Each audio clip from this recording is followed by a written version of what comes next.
The key problem is, if you go back to our original contention, which is that there is something universally pathological about the stories that every institution predicated on growth has to tell about itself when things are not growing.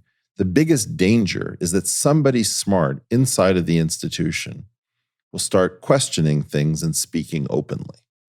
And it seems like the polymaths would be the people who could connect the dots and say, there's not that much going on in my department. There's not much going on in this department over here. Not that much going on in this department over there.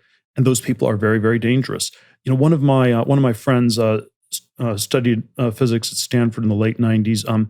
His advisor was this professor at Stanford, Bob Laughlin, who in the late 90s, brilliant physics guy. Late 90s, he gets a Nobel Prize in physics, and he suffers from the supreme delusion that now that he has a Nobel Prize, he has total academic freedom and he can do anything he wants to. And he decided to direct it at, there are all these areas you probably shouldn't go into. You probably shouldn't question climate science. There are all these things one should be careful about.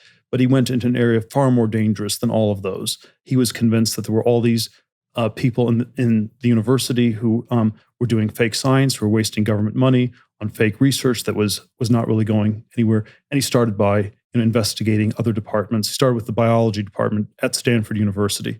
And you can imagine this ended catastrophically for Professor Laughlin. His graduate students couldn't get PhDs. He no longer got funding.